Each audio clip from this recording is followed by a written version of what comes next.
1984-85 ही माझी 10वीची बॅच होती। माझे क्लास टीचर होते नाना लामखेडे सर शिकवायला आणि चव्हाण सर पण होते। तर त्यांचं माझ्याकडे खूप लक्ष होतं की तू हुशार आहेस, पुढे काहीतरी कर।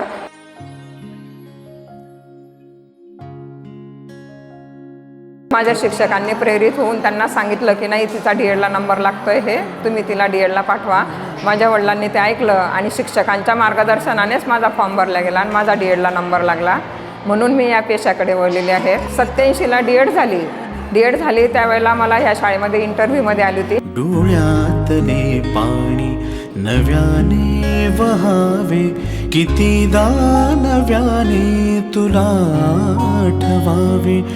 देवकर मॅडम म्हणजे इंदिराबाई ललवाणी शाळेचा जे रोपटं होतं त्याचं वटवृक्षात रूपांतरित होईपर्यंतचा संपूर्ण प्रवास अनुभवलेली ही व्यक्ती।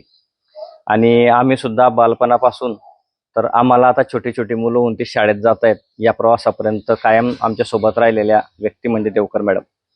ज्यावेळेस आता मागच्या वर्षीचा मी गेट टुगेदरचा कार्यक्रम आयोजित केला होता, आमची 10वीची बॅच तब्बल 22 वर्षानंतर आम्ही एकत्र भेटलो होतो।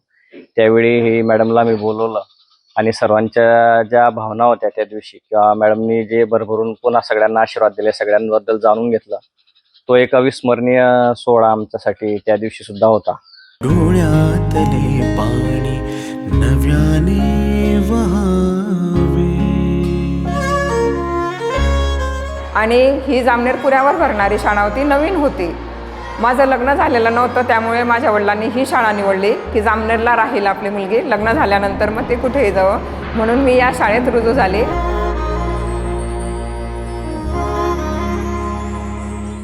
आज ज्यावेळेला कळलं की आता मॅडम या ठिकाणी रिटायर होतात आणि या 30 जूनच्या पहिलेच म्हणजे 26लाच मॅडम ज्यावेळेला सांगतायत हा सेवापूर्तीचा सत्कार सोहळा मॅडमनी अरेंज केला, त्यावेळेला एकच शब्द मॅडमना म्हटलं की मॅडम एवढं लवकर जाण्याची घाई का बरं करताय तुम्ही। आणि तसं जर म्हणायचं झालं तर खरं शाळेत आल्यावर आता जवळ बसताना स्टाफमध्ये मॅडम नेहमी माझ्या बाजूला असायच्या आणि कोणतीही गोष्ट कौतुकाने केली की त्याचा कौतुकाची थाप पाठीवर देण्यासाठी मॅडम सदैव असायच्या तिथे, मला सांगायला, मार्गदर्शन करायला। आणि आता तर ज्यावेळेला आता मॅडम या ठिकाणी शाळेमधून सेवानिवृत्त होणार आहे तर पदोपदी या गोष्टीची आठवण येईल। तुमच्याबद्दल बोलायचं झालं तर हा 1 आणि 2 मिनटं कुठेच वेळ होणार नाही, एवढं तुमच्याबद्दल बोलण्यासारखं आहे। तुम्ही आम्हाला जी शिदोरी दिली ती शिदोरी आम्ही आमच्या आयुष्यभर ती साठवून ठेवलेली आहे आणि त्याचा उपयोग आम्ही स्वतः माझ्या विद्यार्थ्यांसाठी सुद्धा करत आहेत। तुम्ही आम्हाला एक जी बोलीभाषा मराठी भाषा जी शिकवली, जी व्यावहारिक भाषा शिकवली, ती एक छान उत्तम प्रकारे शिकवली। तुम्ही दिलेली जी शिदोरी आहे ती शिदोरी एक तुम्ही जे केलेलं मार्गदर्शन आहे ते योग्य असं मार्गदर्शन केलं। तुम्ही आमच्यामध्ये एक आत्मविश्वास निर्माण केला आणि भविष्यात पुढे जाण्यासाठी एक प्रेरणा दिली। तुम्ही आमच्यासाठी एक शिक्षिका नव्हे तर एक माऊली म्हणूनच तुम्ही आमच्यासाठी राहिल्यात।